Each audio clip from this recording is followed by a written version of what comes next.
एक दृढ़ भक्त श्रेष्ठ आत्मा आदरणीय नानक साहिब जी हैं, जिनको परमात्मा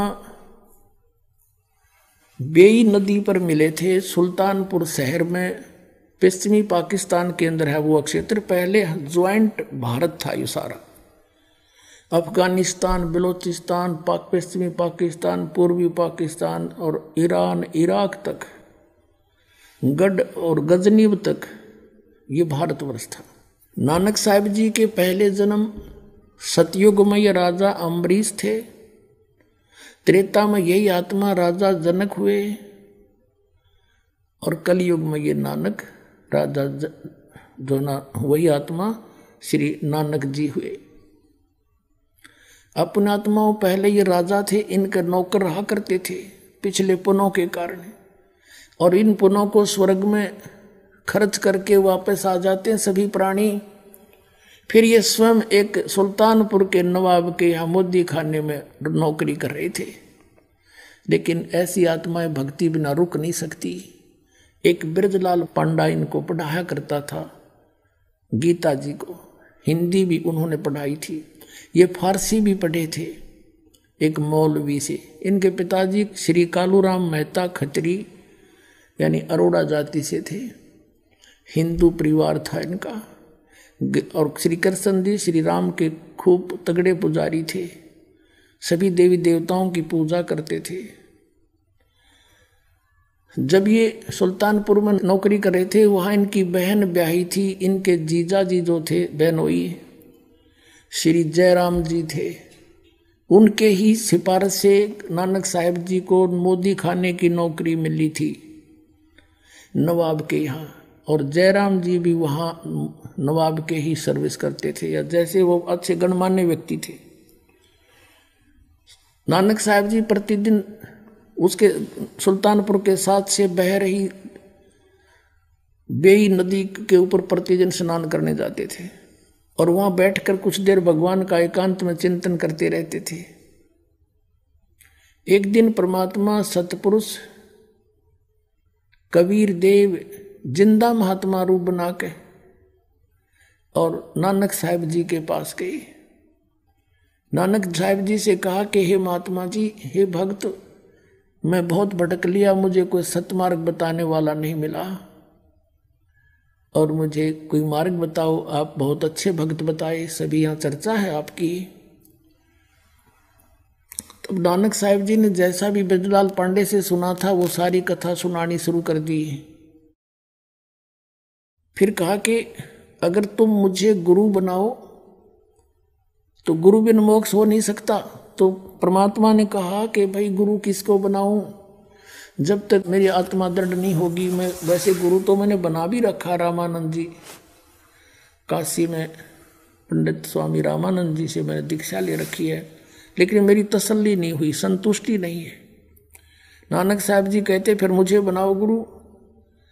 तो कबीर साहब कहने लगे ठीक है आप गुरु जी, लेकिन मेरी कोई शंका समाधान करो गुरुदेव, मेरी कोई शंका का समाधान करो। बोलो कि ब्रह्मा विष्णु महेश की क्या स्थिति है, क्या ये जन्मते मरते हैं या इनके कोई माता पिता भी हैं? तो जैसा उन्होंने सुन रखा था ब्रजलाल पांडे से और जैसा भी हिंदू धर्म में प्रचलित है, ये लोक वेद सारा सुना दिया। ये अजरो अमर हैं, अविनाशी हैं, इनके कोई माता पिता नहीं, श्री कृष्ण जी सर्वश्रेष्ठ हैं और श्री कृष्ण जी ने गीता का ज्ञान दिया, ये अनमोल ग्रंथ है। कबीर साहब ने कहा जी कुछ फिर उस अनमोल ग्रंथ के कुछ वचन सुना दो।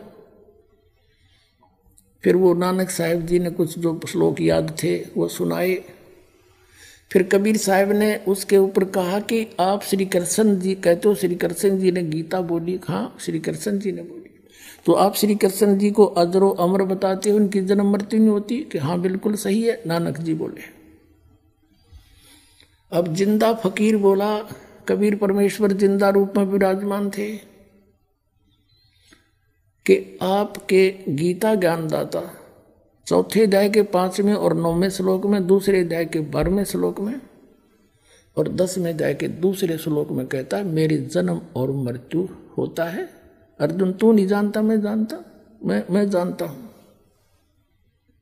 और फिर कहता 18वें अध्याय के 62वें श्लोक में कि तू सर्वभाव से उस परमेश्वर की शरण में जा, उसकी कृपा से तू परम शांति को, सनातन परम धाम को प्राप्त होगा। तो वो कौन है जो गीता ज्ञानदाता से भी अलग है? अब काफी प्रश्न उत्तरी हुई, तब नानक साहब जी अक्षुब्ध हो गए और उनकी चर्चा सुनकर जो स्नान करने सुबह सुबह भगत जाते थे 50-60 वो भी बैठ गए चारों तरफ। जब नानक साहब जी की अरुचि देखी, नाराज होते दिखे, परमात्मा उठकर चल पड़े कि महाराज नाराज ना हो, हम तो शंका समाधान चाहते थे, आप नाराज ना। उठकर चल पड़े। जब वो जा लिए काफी दूर, जब पूछा कि ये कौन था, उन्होंने ये कौन था जो आपको गुरुजी बोल रहा था, तब श्री नानक साहब जी ने कहा कि ये नीच जात था, काशी का जुलाहा धानक, और हमारे ब्रह्मा विष्णु महेश को कहते हैं तो नासवान है। इसको जवाब आया नहीं, उठ के चला गया। तो सब अब अपने काम लग गए। श्री नानक जी भी स्नान करके अपने काम चले गए, लेकिन उनका जख्म हो गया अंदर। एक सच्ची बात कही, गीता आकर देखी दोबारा उन्होंने, कोई बात तो सारी सत्य कहे थे, और मन में यूं कह कि एक बार फिर वो आवे संत भक्त, फिर चर्चा करूं। कुछ दिनों के बाद, महीने 2 महीने 6 महीने उनको खूब तड़फा के फिर इसी तरह प्रतिदिन स्नान करने जाते थे, और इसी खोज में थे शायद कितने दिखाई दे जाए, आज फिर बात करूं। स्नान करने के लिए तैयारी थी, कपड़े निकाल रखे थे, नौकरों को दे दिए थे, वो लिए खड़े थे नानक साहब की। अपना जो नहाने के लिए एक वस्त्र रखते हैं शरीर पे, वही शेष था। इतने में परमात्मा केवल नानक साहब को दिखाई देते। उनकी खुशी का ठिकाना नहीं रहा, जिंदा महात्मा के रूप में आए। और थोड़ी सी दूर नानक साहब भी चले गए आगे कि आओ भक्त, आओ भक्त, आपके इंतजार थी मुझे। वहां पर बहुत से लोग स्नान कर रहे थे, वो देखने लगे कि ये नानक साहब किसको बातें कर रहा है। कुछ एक कहने लगे आप पे कहने लगे भगत आप बोल अगर भगत तो भाई ये पता नहीं कौन से मूड में बैठा है। तो दोनों बैठ गए। कबीर साहब केवल नानक साहब जी को दिखाई देते, अन्य को नहीं। काफी देर चर्चा हुई, सब विस्तार से मालिक ने बताया और कहा कि एक सचखंड है, सतलोक है, उसमें सतपुरुष रहता है, उसकी भक्ति से मोक्ष होगा, वो अकाल मूर्त है। नानक साहब ने कहा कि हमने तो कभी स्वर्ग से ऊपर सुना नहीं। तो कहते हैं नानक साहब जी ने ये शर्त रखी कि आप मुझे ढूंढ दो दरिया में, तो मैं आपको गुरु बना लूंगा, तेरी सारी बात सुनूंगा। ये कहकर छलांग लगा दी दरिया में। कबीर साहब ने वहीं से अंतर्धान किया उनको, और अब सटरी में जिधर से जल आ रहा था उसी साइड में ले गए। काफी देर जब नानक साहब बाहर नहीं आए तो सबको चिंता होगी, सब ने जान लिया कि डूब गया। सुल्तानपुर शहर में आग की तरफ बात फैल गई। भागे आए, उसकी बहन मूर्छित होगी, बहन रोने लगी बुरी तरह, मेरा भाई मर गया। बहुत चिंता का विषय बन गया। सुल्तानपुर के नवाब तक बातें गई, उन्होंने नौकर भेज दिए जाल डालने के लिए, गोताखोर भेज दिए, वो ढूंढ रहे डाउन स्ट्रीम में, वो ले गए अब स्ट्रीम में। बहुत दूर ले जाकर 3-4 किलोमीटर वहां बैठा लिए नानक साहब की। दोनों की काफी देर चर्चा हुई परमात्मा के साथ। फिर नानक साहब ने कहा कि मुझे सचखंड दिखा दो भगवान, फिर मैं मानू। शरीर को वहां छोड़ा, आत्मा लेकर चल पड़े। जैसे गरीबदास जी को लेकर गए थे, जैसे धर्मदास जी को लेकर गए थे, जैसे दादू साहब जी को लेकर गए थे, जैसे मुल्कदास साहब जी को लेकर गए थे, जैसे गीसा दास साहब जी को लेकर गए थे, ऐसे इनको भी लेकर गए। वहां जाकर देखा परमात्मा दूसरे रूप में स्थिर बैठे हैं।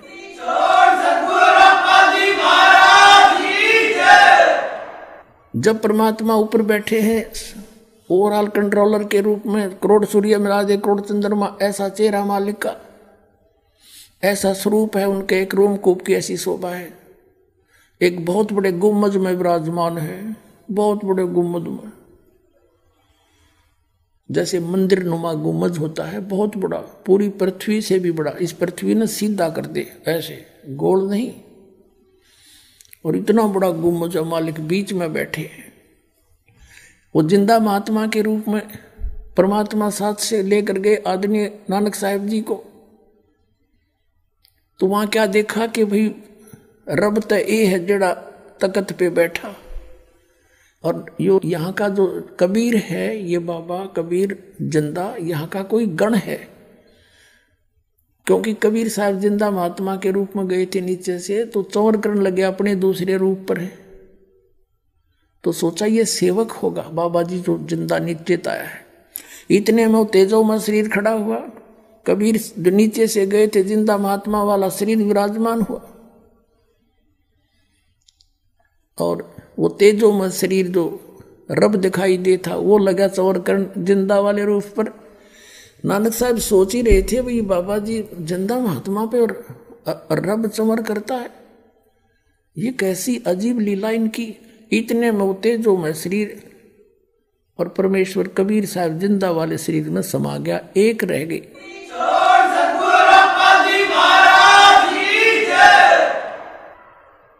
असंख्य करोड़ ब्रह्मांड के ओवरऑल कंट्रोलर के रूप में वो जिंदा महात्मा विराजमान है, चंवर अपने आप घूम रहा है। नानक साहब जी देख रहे हैं कि ये तो सचमुच रब ही था जो नीचे गया था, ये काल मूर्त स्वयं ही था। भया एक से दो, जैसे रामानंद जी को मिले थे, स्वामी रामानंद जी को भी दिखाए थे, ऊपर आदरणीय रामानंद जी को भी, तब उन्होंने कहा था दो ठोर है एक तू, भया एक से दो, कह रामानंद हम कारणे तुम आए हो मगजो।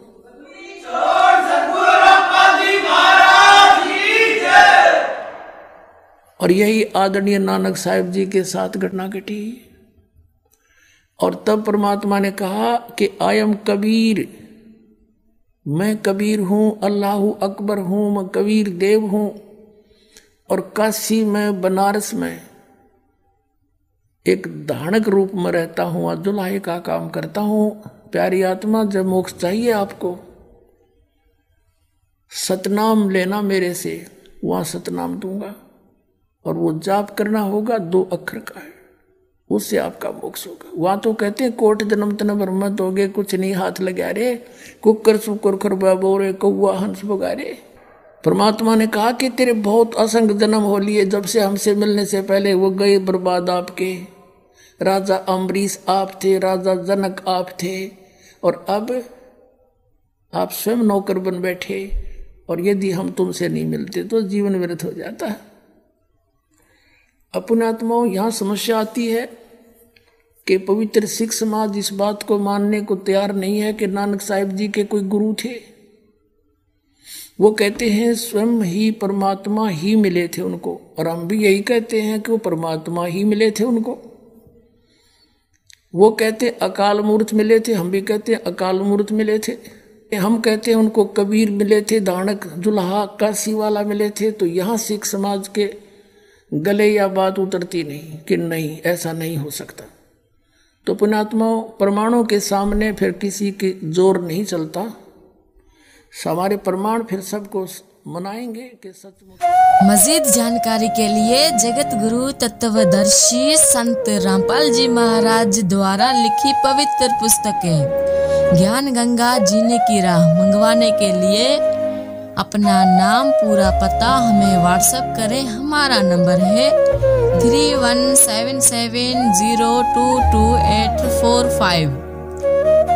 जगत गुरु तत्वदर्शी संत रामपाल जी महाराज के मंगल प्रवचन हर रोज देखिए अमेजॉन श्रद्धा चैनल पर दोपहर 1:30 से 2:30 बजे तक, साथी चैनल पर शाम 6 से 7 बजे तक, साधना चैनल पर शाम 7 से 8 बजे तक, ईश्वर चैनल पर रात 8 से 9 बजे तक।